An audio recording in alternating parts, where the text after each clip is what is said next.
Bienvenue à tous, vous trouverez dans cette vidéo une méditation guidée selon les techniques et les enseignements donnés par Paramahansa Yogananda. Ces enseignements sont basés sur des vérités universelles et n'appartiennent à aucune religion en particulier. La tradition yogique dont ils sont issus les met au service de l'humanité tout entière. Si vous voulez profiter pleinement de cette expérience, prenez le temps de passer par chacune des techniques guidées ici. Elles permettent tout ensemble de mieux goûter à ce que l'on appelle l'état de méditation. Cette vidéo contient également une technique de préparation à la méditation appelée Yogoda, qui sert à la fois à nous recharger en énergie et à développer la perception de celle-ci. Pour apprendre cette technique, ouvrez la liste de lecture « Apprendre Yogoda ». Selon la tradition transmise par Yogananda, un chant précède immédiatement la méditation afin d'orienter nos pensées et nos sentiments vers une fréquence propice. Pour sauter cette introduction la prochaine fois ou pour aller directement au début de la méditation guidée, voyez les repères indiqués dans la description de la vidéo ou dans la barre de lecture. Si vous appréciez le contenu de cette vidéo, vous pouvez nous aider en vous abonnant et en ajoutant un pouce. Ananda francophone vous souhaite une belle méditation.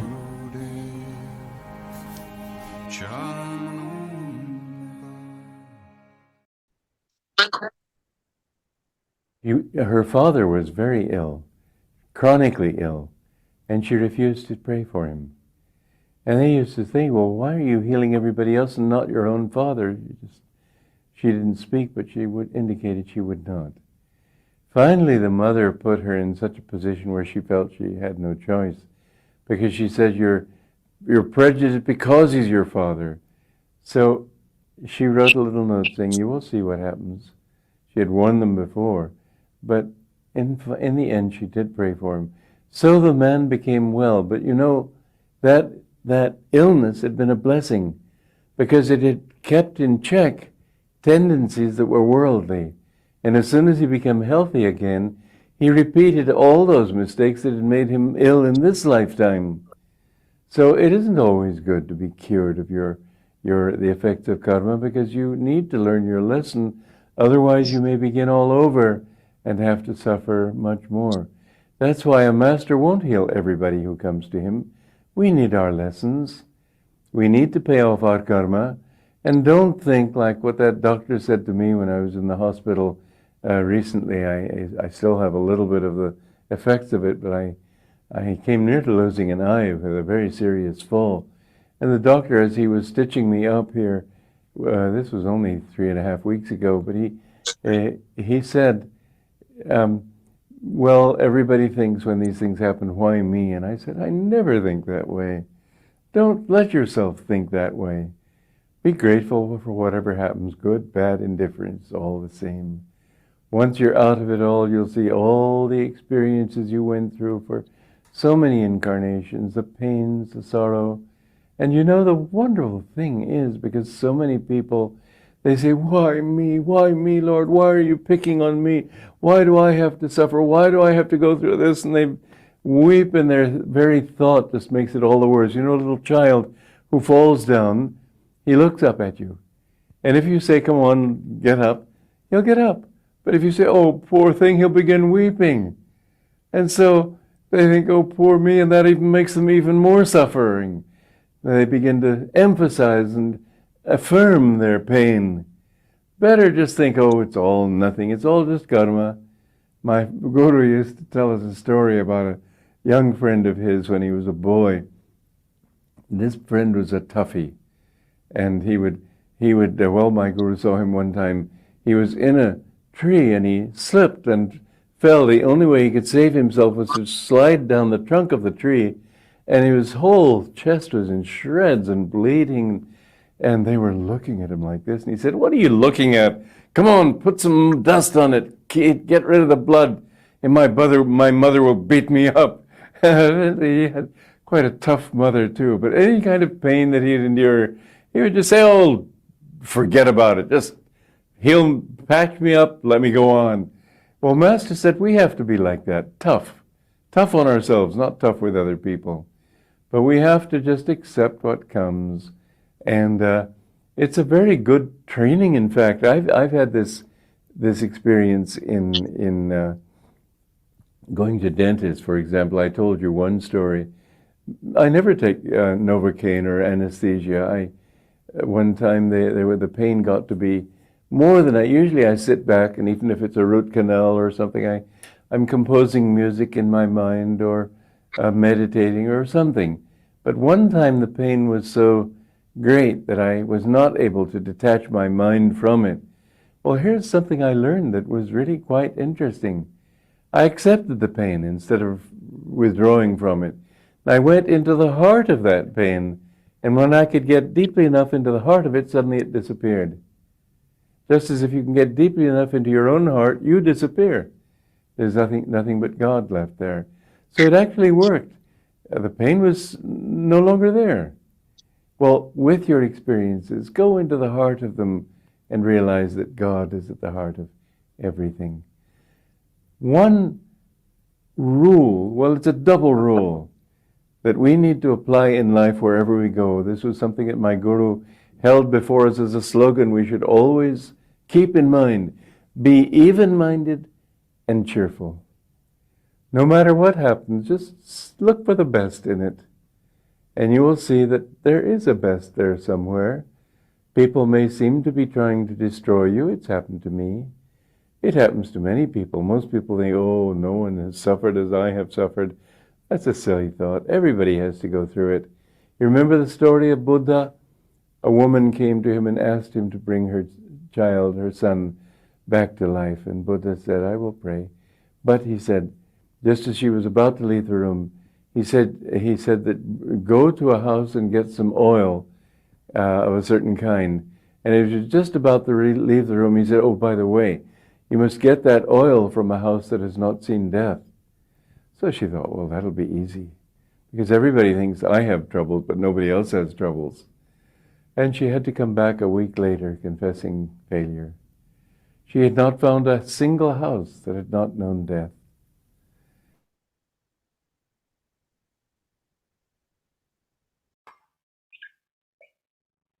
Ok. Donc, bienvenue à tous. On a entendu Swami Kriyananda qui parlait de comment en fait dealer avec la souffrance. Ce qui est aussi donc intéressant dans la thématique la guérison par le contact avec le divin, c'est ce qu'on est en train d'explorer un peu cette semaine. Et il y a un aspect en fait qui concerne le fait justement d'accepter des souffrances sans vouloir les supprimer. Et que quelquefois, finalement, comme on a vu hier, certaines maladies ou certains problèmes qu'on a physiques sont nécessaires pour notre évolution spirituelle. Et du coup, par le changement spirituel, permettre l'effacement de ces problèmes-là. Et que, en voulant quelquefois enlever un symptôme, c'est-à-dire une maladie plus vite, on finit par s'économiser ou s'empêcher l'évolution spirituelle qui nous permettrait de sortir complètement du schéma, en fait, de la maladie. Et puis, aujourd'hui, un peu différent, Swami Kriyananda parlait du fait d'apprendre à accepter la douleur sans en faire quelque chose de grand, en fait, hein, sans la nourrir par la réaction émotionnelle. Et je lisais justement, c'était hier ou avant-hier, cette phrase qui disait, je sais plus qui avait dit ça, je crois c'est Swami aussi, je suis pas sûr, Swami Kriyananda. En Occident, on apprend, non c'était Yogananda lui-même, en Occident, on nous apprend le confort, c'est-à-dire en fait on apprend à manier notre environnement, c'est un petit peu le chemin pour nous tous, pour que l'environnement soit le plus confortable possible. C'est tellement implanté en nous qu'on se rend même pas compte qu'on est constamment à aménager notre environnement pour que ce soit un petit peu mieux, un peu plus confortable. Et en Inde, on apprend qu'il fasse froid ou qu'il fasse chaud, que ce soit douloureux ou agréable, détache-toi et sens-toi bien à l'intérieur. Et c'est quelque chose qui est, pareil, implanté complètement dans la culture. Et donc il y a une sorte de détachement, finalement, des personnes. Alors, bien sûr, maintenant, l'Inde regarde un peu vers l'Occident en voulant devenir, enfin beaucoup veulent atteindre ce confort qu'on a en Europe, ou en Amérique, dans les pays, on va dire, plus riches, mais maintenant il y a un retour de l'Inde vers sa vraie racine et on sent, quand on est en Inde, que vraiment les personnes ne sont pas orientées dans la même direction. C'est-à-dire qu'on peut vraiment trouver euh, oui, des gens qui sont là simplement assis dans la rue et qui sont dans une sorte de contemplation naturellement. Ça, c'est quelque chose qu'on trouve très fort là-bas, je trouve. Et pourquoi parler de tout ça? euh, Oui, parce que on a cette tendance-là à corriger d'une certaine manière en nous, qui est une force pour apprendre à manier l'environnement, c'est-à-dire à faire que les choses fonctionnent, que ce soit pratique de vivre dans une maison, etc. Mais en même temps, on a besoin de s'en détacher. On a besoin aussi d'aller un petit peu au-delà de ce besoin de modifier l'extérieur pour que l'intérieur aille bien. Et le corps fait partie de l'extérieur.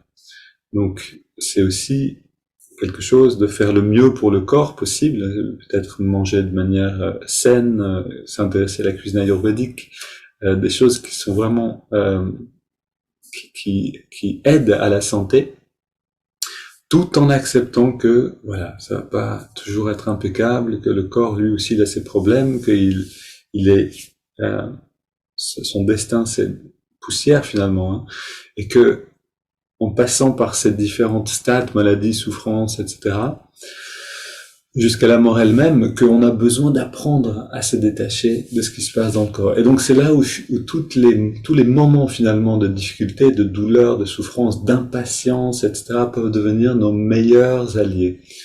Si on se rappelle de ça, ok, je me détache et j'apprends à être plus équanime. Et à ce moment-là, la guérison vient plus facilement finalement, puisqu'on est moins à garder l'attention donc sur ce qui cloche à l'intérieur. Bon, on va entendre aujourd'hui un petit texte sur justement Yogoda. Donc on va aller maintenant pratiquer la recharge en énergie et puis on va entendre aussi comment cette recharge est importante dans le fait de garder le corps en bonne santé, le corps et le mental.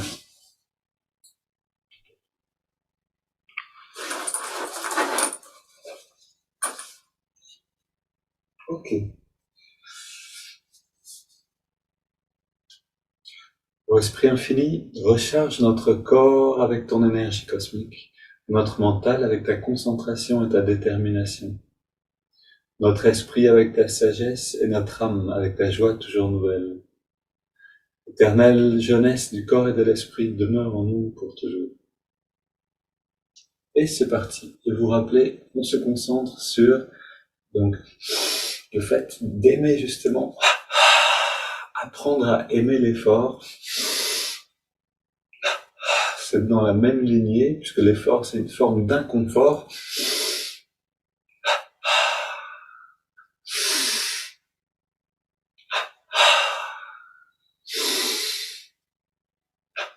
Main sur les hanches, on amène le mollet vers l'arrière, puis vers l'avant, contractant le mollet à chaque fois. Inspire vers l'arrière, expire vers l'avant, puis on garde le pied en arrière et on fait des rotations de la cheville dans les deux sens, puis mollet droite.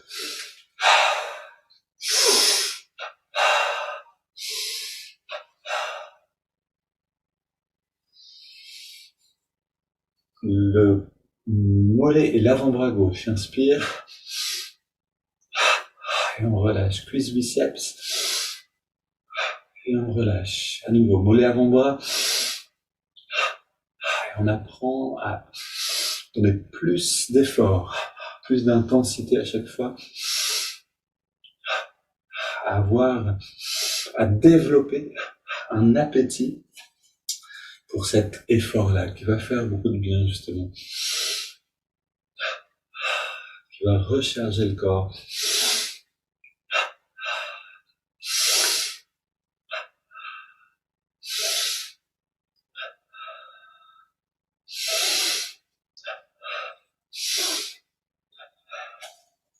Puis, les deux côtés ensemble.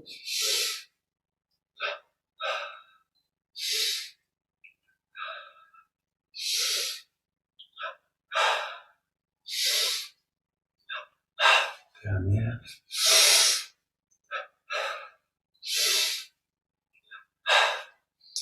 Puis, On contracte, fesse gauche, poitrine à gauche, inspire, et on relâche, à droite, gauche, voilà, on continue. On apprend donc à donner à la fois plus d'intensité à chaque fois, mais aussi donc à aimer cette intensité, vraiment à en avoir envie. Ici, on continue avec le bas du dos, à gauche et à droite, donc les mains au niveau des lombaires, on contracte sous la main gauche, sous la main droite, et on alterne. Si on est en milieu du dos, on contracte sous la main gauche et on relâche, et à droite.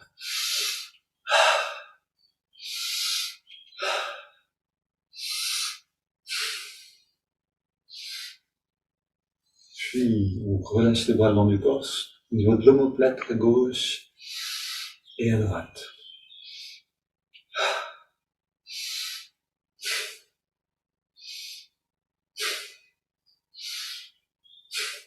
Puis les mains sur les épaules, 3 cercles vers l'avant et vers l'arrière. On contracte le cou 3 fois, puis à gauche et à droite.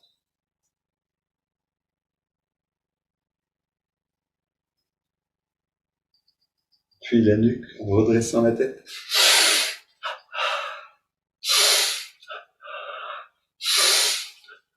Le cou avec des petits cercles.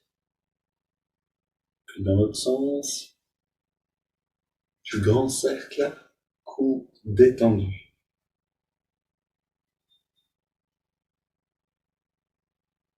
Ensuite, on va appeler du double twist, ça veut dire les mains, donc poings fermés, on tourne les épaules vers la gauche, mais le bassin vers la droite, puis l'inverse.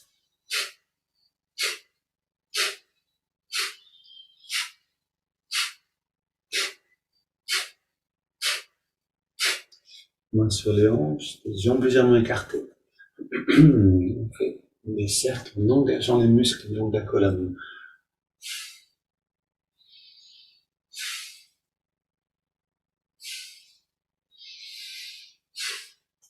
On pousse vers la gauche, vers la droite. Voilà, c'est pas juste un mouvement où on se penche un peu, mais c'est une poussée. On engage les muscles dans le torse, le long du dos. Les pousse sur les vertèbres.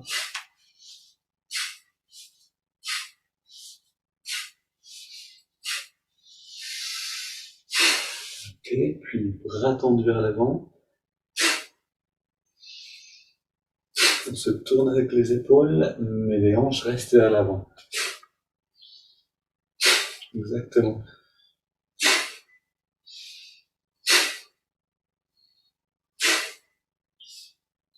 Voilà, l'essentiel dans le mouvement, c'est d'avoir vraiment cette rotation forte et rapide de la poitrine en engageant les muscles dans le dos.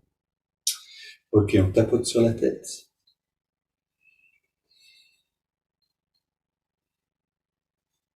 Voilà, si vous n'êtes pas trop sûr des mouvements quelquefois, c'est vrai que c'est pas évident de toujours les connaître bien. Vous pouvez de temps en temps retourner dans le cours en ligne.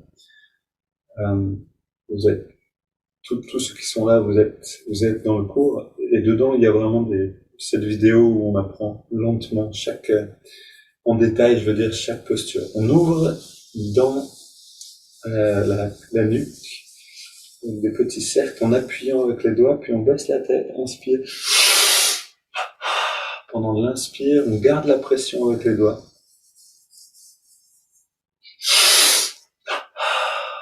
Et pendant l'inspire, on contracte bien sûr la nuque en redressant la tête. Ok, les doigts entrelacés. Au-dessus de la tête, on contracte le biceps à gauche et à droite.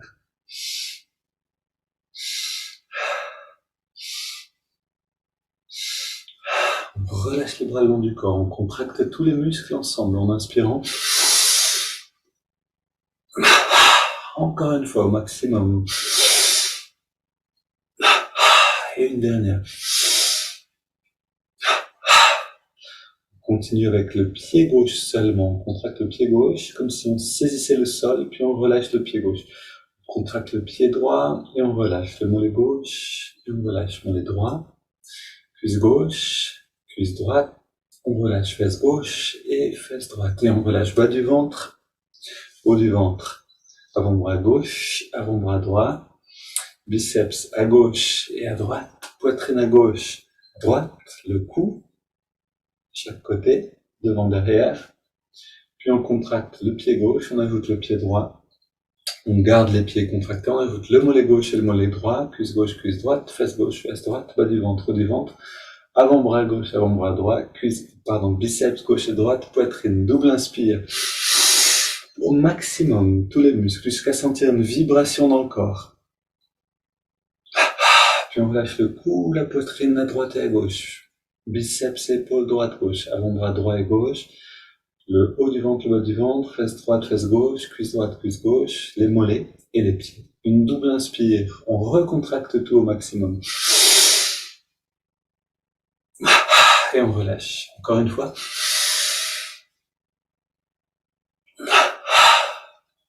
Ok, on reste très détendu, les yeux fermés. On inspire par les narines et on garde l'air dedans. Un petit instant, on détend bien tous les muscles et puis on expire par la bouche. Voilà, vraiment comme quelqu'un qui plonge. Nous, on plonge dans les sensations intérieures.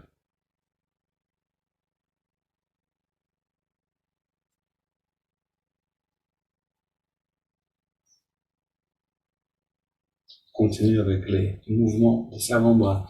Inspire vers nous, expire vers le bas. Et toujours comme si on soulevait vraiment un poids important avec les mains. Puis on écarte ici.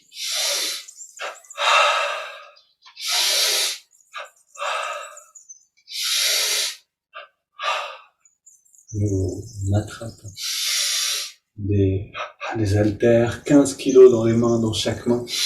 Et on amène vers nous et vers l'extérieur. Bras tendus, petit cercle, on augmente l'intensité dans les bras, dans l'autre sens pareil. Ok, et puis vers l'avant.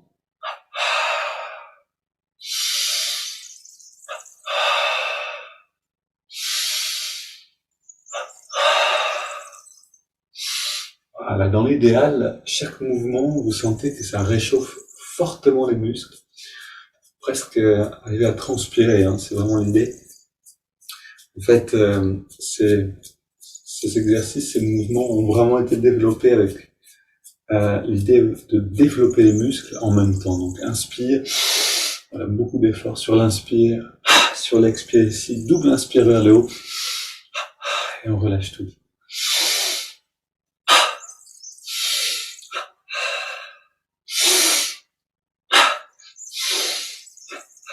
Encore une fois. Puis on soulève un poids dans la main gauche, bras tendu.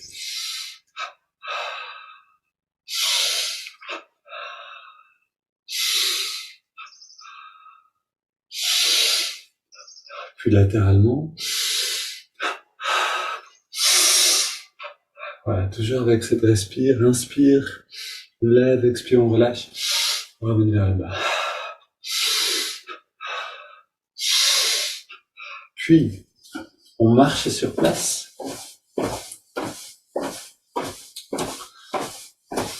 Je suis positif, énergique et enthousiaste. Et non seulement on répète cette phrase, mais on va chercher un bon sourire à l'intérieur de nous-mêmes. Entraînons-nous à trouver un vrai sourire. Ça demande un petit peu des efforts, mais on peut le faire. Et si on peut le faire, on peut y arriver de plus en plus vite ensuite. On court sur place.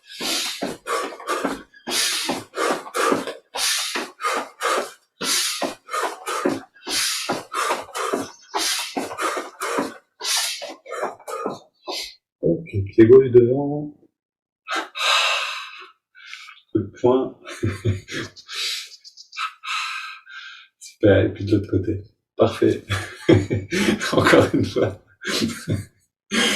Claude, j'aime beaucoup ton style de boxeur, j'adore. Et de l'autre côté. Ok, super. Et un petit peu plus lentement dans le mouvement, l'idée c'est vraiment d'avoir cet effort constant. Voilà, comme si on poussait quelque chose, hein. Donc l'intérêt de ces mouvements, c'est, encore une fois, c'est pas les mouvements eux-mêmes, c'est l'intensité musculaire donc qu'on met dans les mouvements. Ça, c'est ce qui fait rentrer l'énergie, puisque c'est la volonté qui agit sur les muscles. Et en fait, les muscles sont une forme d'excuse, de moyen pour en fait agir sur la volonté. Donc rappelez-vous bien de tout ça. Les mouvements ne sont pas importants, c'est l'intensité des mouvements. On inspire, expire, on fait rentrer le ventre au maximum. Et encore une fois. Va et vient, donc le ventre rentre au maximum, mais aussi sort au maximum.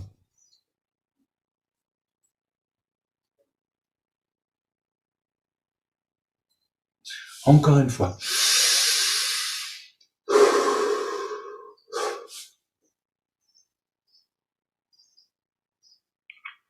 Et on se redresse. Bras devant, ok. Et là, encore plus d'intensité.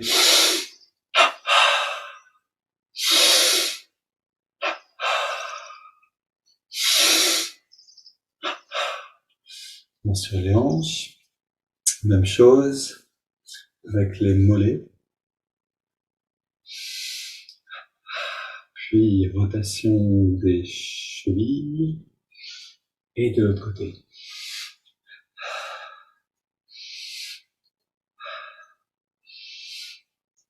Voilà, et ce qui est important, alors à la fois on a l'intensité puis aussi le ressenti. Donc juste faire les mouvements n'apporte rien. Ce qui est important, c'est à la fois on agit sur cette volonté constamment, puis en même temps on veut ressentir. Donc si vous pouvez faire les mouvements les yeux fermés, c'est génial. C'est des hanches. Avoir les yeux fermés, ça nous permet de rentrer dans une expérience différente. Petit à petit, c'est plus le corps physique seulement, c'est un petit peu autre chose qu'on est en train de manier. Et puis maintenant, les mains devant, on reste détendu, inspire, on ramène vers nous. Et expire vers l'avant. On est complètement détendu constamment. Ce mouvement avec les mains qui vient accompagner l'expansion de notre conscience, de notre champ d'énergie.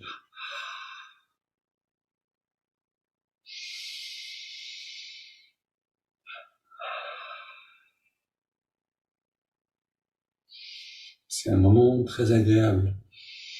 On est de plus en plus lent, de plus en plus détendu,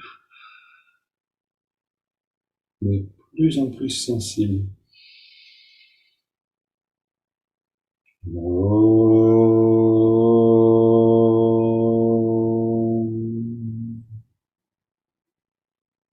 Relâche les bras le long du corps. Et on se fait aussi détendu que si on était en train de s'endormir.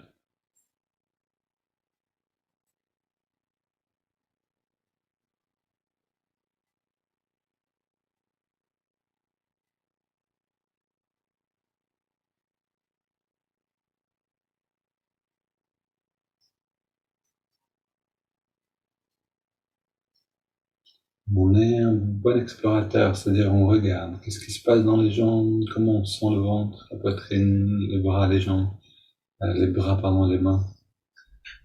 Essayez de sentir l'intérieur du corps et même un petit peu autour. S'habituer à sentir ce qui est autour de nous. Ok, on s'installe.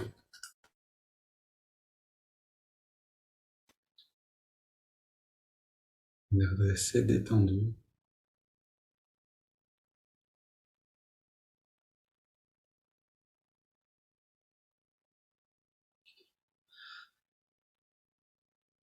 Et on se rappelle de cette phrase, celui qui a déjà, il sera donné. Donc on a besoin avoir déjà une sorte de bien-être, une forme d'intériorité. Et à partir de là, on peut construire, à partir de là, on peut recevoir plus. Comme disait Swami Kriyananda, si vous voulez atteindre la joie, soyez dans la joie, déjà maintenant. Cette joie va grandir petit à petit.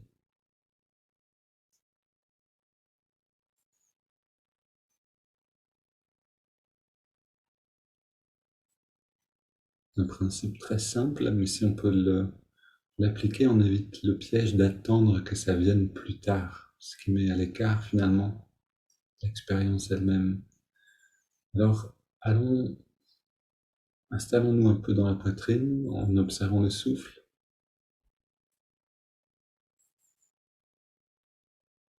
Une respiration très détendue.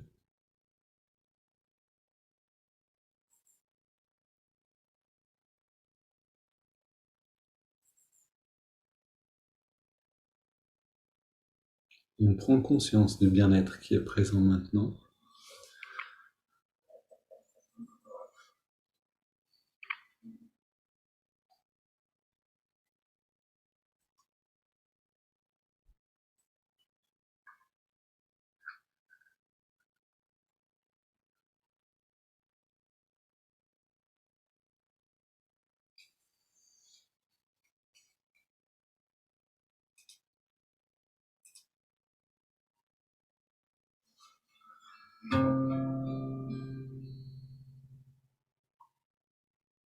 Ok, on va chanter ensemble à partir de là.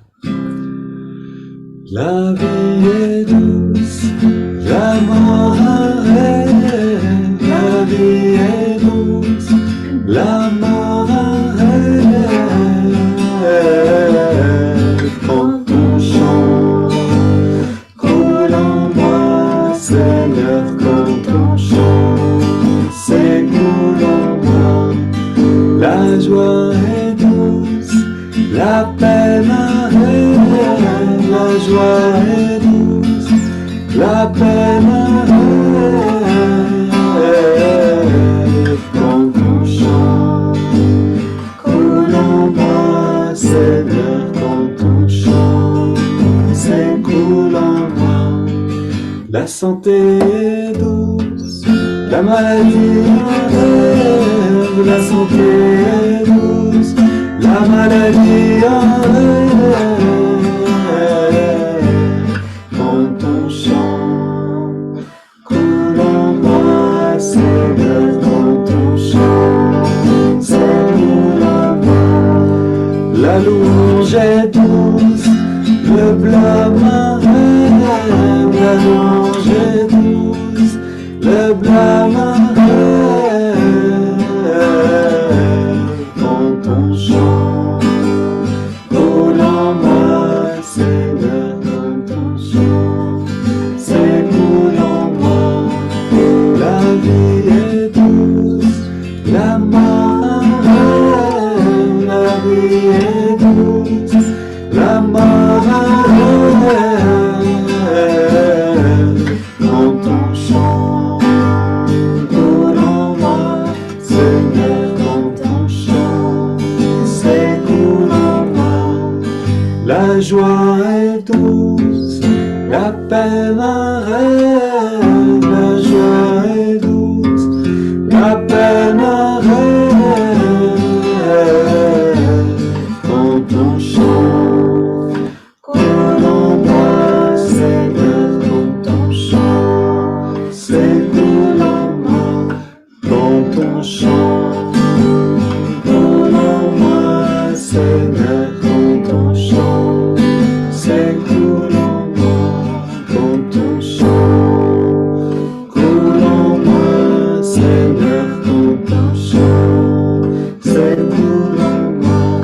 Quand on chante, coule en moi, Seigneur, quand on chante, c'est coule en moi. Quand on chante, coule en moi, Seigneur, quand on chante, c'est coule en moi. Quand on chante, coule en moi, Seigneur, quand on chante, c'est coule en moi. Quand on chante, coule en moi, Seigneur, quand on chante, c'est coule en moi.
Respire un peu plus profondément.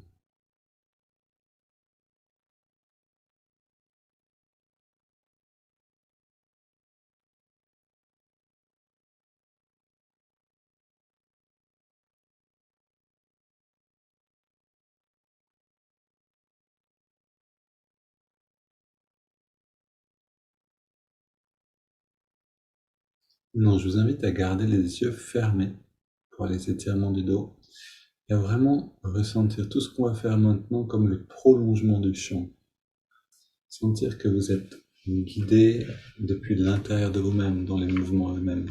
C'est-à-dire comme si on était observateur de ce qui se passe à l'extérieur avec le corps. On inspire, les mains viennent au niveau de la poitrine, doigts entrelacés. Expire, les mains vers l'avant, on arrondit le dos. Inspire vers les ciels. Expire, on se penche vers la gauche. Inspire, retour au centre. Expire vers la droite. Inspire au centre et on se tourne vers la gauche. On pose les mains. On se tourne un petit peu plus loin.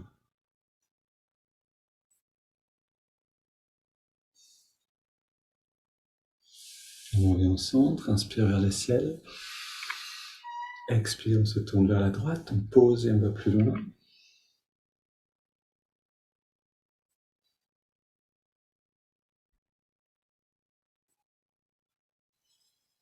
On revient au centre. Puis on pose les mains derrière et on se penche légèrement vers l'arrière. On ouvre la poitrine et on respire profondément.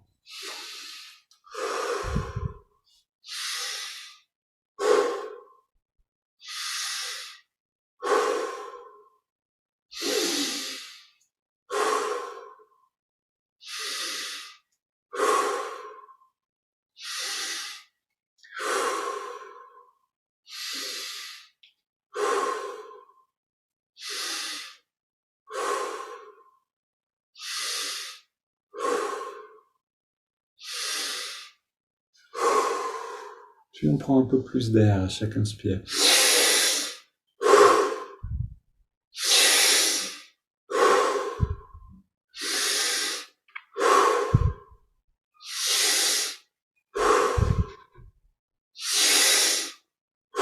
Cinq dernières, on va au maximum de l'amplitude.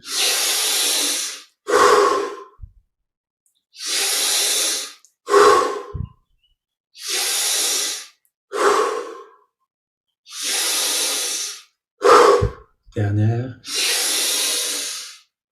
Puis on vient au centre. On pose les mains sur les cuisses, paume vers le ciel, dos redressé détendu, les yeux fermés. Inspire lentement et profondément.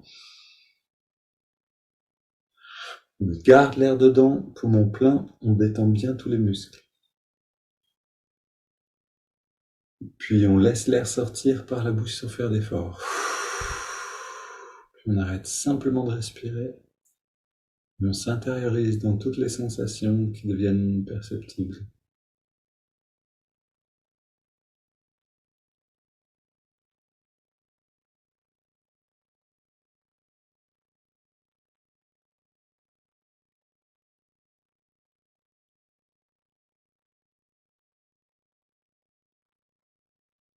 Puis on inspire à nouveau et on garde l'air dedans. On retient le souffle, on rentre le ventre, on contracte le périnée au maximum. Regard légèrement dressé. On relâche et on expire.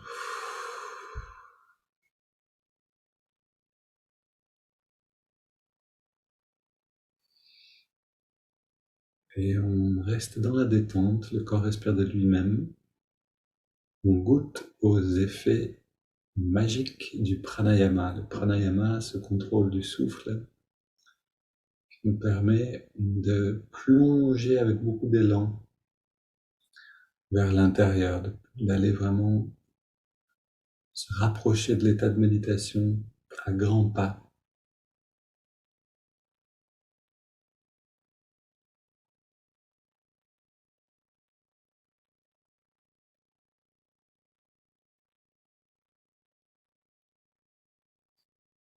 On prend maintenant une double inspiration par les narines. On garde l'air dedans, on serre les poings, on contracte les bras, les jambes, le torse, tout le corps. Puis double expire et on détend tout. Encore une fois.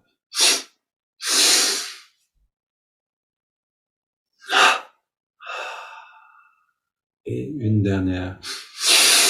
Un peu plus d'intensité.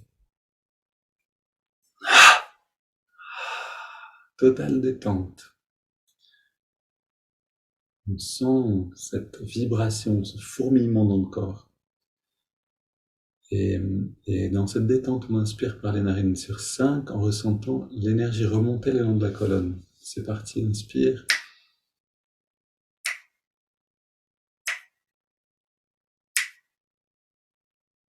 On garde l'air dedans.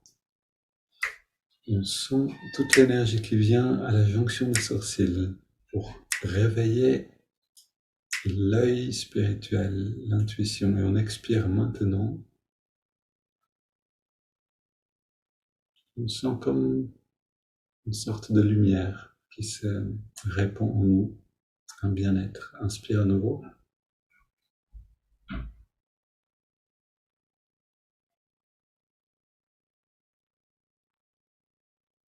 On garde l'air dedans.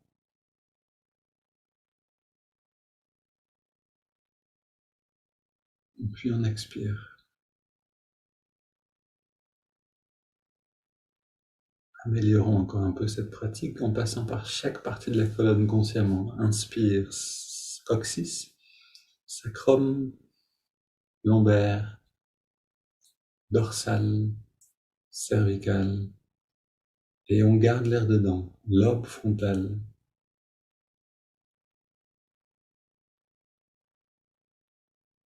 Expire, on se détend complètement.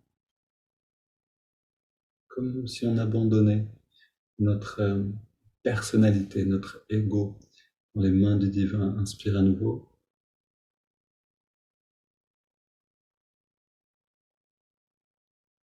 On garde l'air dedans.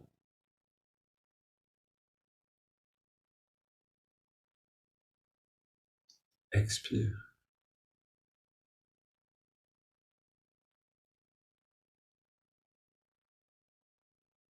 Puis on prend une grande inspiration par les narines. Et on laisse l'air aller et venir. C'est le corps qui respire de lui-même.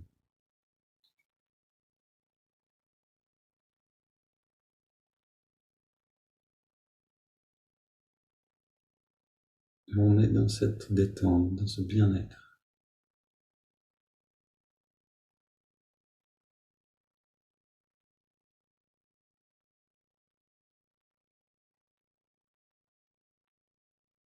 Alors toutes ces préparations, hein, toutes ces techniques qu'on vient de passer par toutes ces techniques, ça nous amène dans l'état maintenant qui est propice pour la méditation. Maintenant, tout ce qu'on a fait, on n'a pas besoin de le refaire à chaque fois qu'on va méditer dans la journée. Mais c'est vraiment bien de le faire pour la première fois, puisque le matin, on a besoin de sortir un peu du sommeil, d'être à la fois détendu et très présent, vigilant, rempli d'énergie.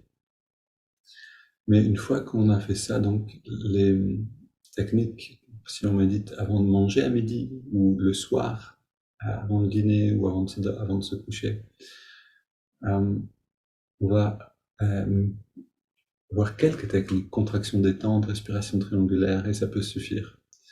Ou ajouter un chant, voilà. Pas obligé de refaire tout ça, bien sûr. Mais c'est bien de le faire une fois dans la journée, ça c'est vraiment important de le faire le matin. Et de garder le regard sur qu'est-ce qui change, c'est-à-dire on médite tous les jours, on passe par les mêmes mouvements, les mêmes exercices. Le mental, à un moment, va forcément se rebeller. C'est normal. Il va dire, mais quoi, c'est toujours pareil, c'est la même pizza à chaque fois. Voilà, et on a besoin de passer par ces moments-là où il y aura cette petite rébellion un peu, et d'aller au-delà de ça. Et ce qui va nous permettre d'aller au-delà de ça, c'est de sentir, de voir l'évolution. C'est-à-dire qu'on a besoin de moins d'efforts pour atteindre plus profond, pour aller dans des états plus agréables encore. Ok, on écoute ce texte maintenant de Yogananda. Mais tout ça pour vous dire ce que j'ai dit avant, pour vous dire aussi que donc tout ça nous amène dans l'état de méditation à la fin, quand on arrête de contrôler quoi que ce soit. Et là, c'est un bon moment à prolonger en fait, hein. Tout ça pour arriver là et ensuite le goûter pleinement ce moment-là et le prolonger de plus en plus éventuellement. Ok, assez parlé. Je vais lire ce texte puis on va simplement aller dans la méditation. Donc, Yogananda qui parle de la source d'énergie vitale, à propos de guérison, etc. La volonté et l'énergie sont les deux éléments qui soutiennent le corps. La volonté et l'énergie. Si vous les enlevez, vous mourrez. La volonté apporte l'énergie de la source extérieure. La volonté apporte l'énergie depuis la source extérieure. L'énergie est le chaînon manquant entre le corps et l'esprit. Plus la volonté est grande, plus la volonté est forte, plus le flux d'énergie dans une partie du corps est important. Une volonté nerveuse, c'est une volonté mécanique. Tendre un membre ou la tension d'une partie du corps signifie recharger ce corps. La tension n'est pas un contrôle musculaire. Alors ça demanderait un peu d'approfondir ce qu'il veut vraiment dire ici. Mais je vais simplement vous lire le texte. J'ai divisé le corps en 20 parties parce que chaque partie comporte un ensemble de tissus différents. Si vous pouvez simplement croire que cette énergie circule constamment en vous, vous ne vous sentirez jamais fatigué. On peut aussi dire si vous pouvez simplement ressentir que cette énergie circule constamment en vous, vous ne vous sentirez jamais fatigué.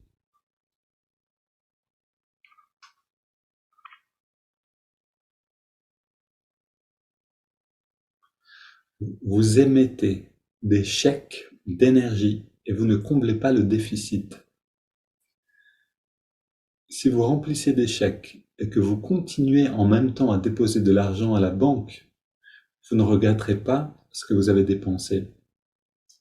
Mais si vous continuez à émettre des chèques et que vous ne déposez pas d'argent à la banque, vous le regretterez. Il en va de même pour votre corps. Si vous faites des chèques d'énergie et que vous ne refaites pas le plein d'énergie, elle vous manquera et vous deviendrez faible. En revanche, si vous réapprovisionnez votre corps en énergie, vous ne vous sentirez jamais fatigué. Seule la force vitale peut guérir. Le but est de réveiller la source d'énergie intérieure que vous avez ignorée tout au long de votre vie. Comment réveiller cette source intérieure? En envoyant de l'énergie vitale dans le corps par la volonté.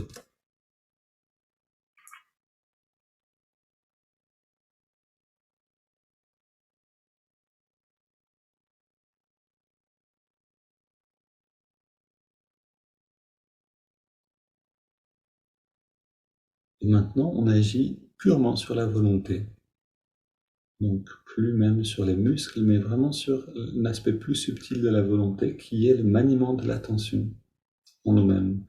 On amène notre attention dans les narines et on ressent la fraîcheur et la fluidité de l'inspire dans les narines, là où on sent l'air le mieux, et la fraîcheur, la tiédeur et la fluidité de l'expiration.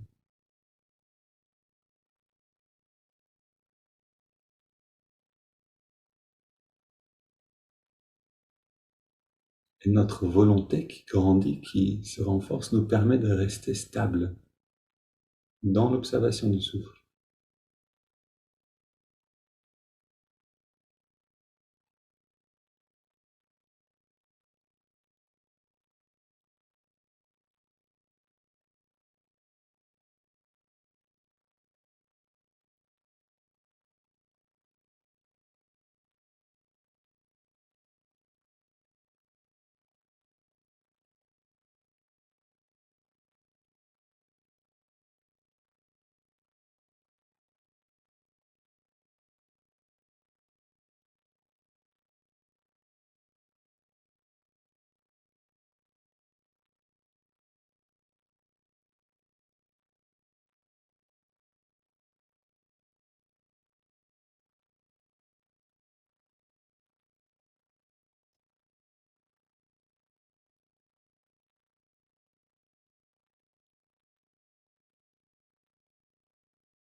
Et cette volonté stable nous permet d'approfondir, de rentrer entièrement dans la sensation de l'air et ainsi de nous échapper du monde, de nous retirer un petit peu.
Et puis tout en profitant de cette sensation dans les narines, on ajoute le mouvement de l'index de la main droite. À chaque inspiration naturelle, l'index revient d'1 centimètre environ vers la paume de la main. Et à chaque expiration naturelle, on relâche l'index complètement. Et en même temps, on détend tout le corps.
Et alors qu'on atteint la détente la plus profonde, on intègre le mantra Hong So.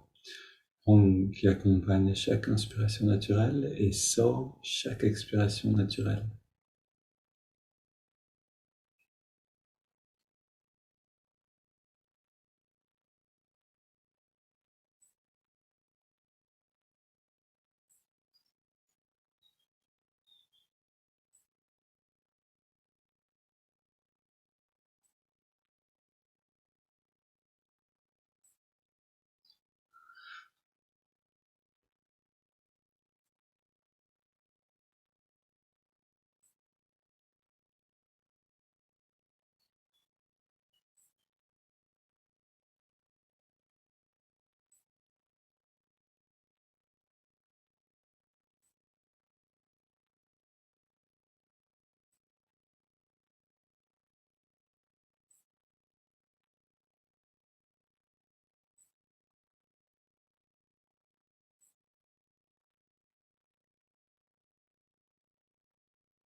Et quelques instants maintenant pour améliorer, perfectionner la synchronisation des 3 techniques, mouvement du doigt, observation du souffle et mantra.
Puis on prend une inspiration profonde.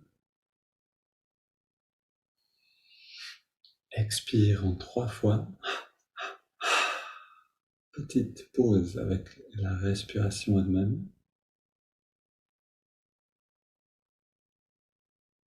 Et nous voilà arrivés. Donc le corps respire de lui-même. On abandonne les 3 techniques. On abandonne tout effort.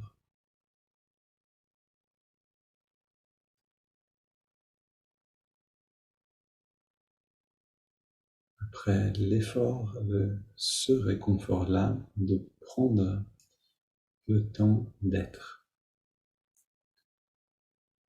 Ressentez le bien-être, son épanouissement.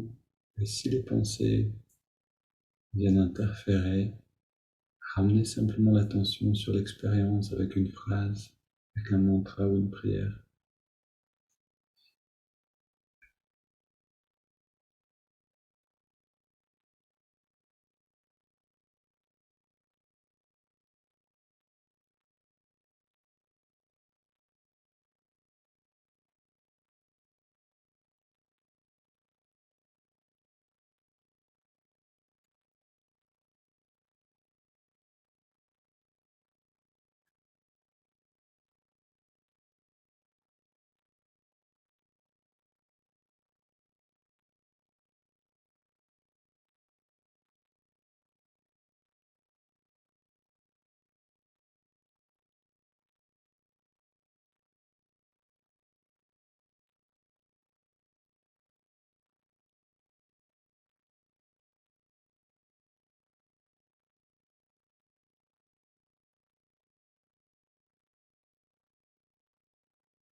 Ok, je vous souhaite de prolonger ce moment.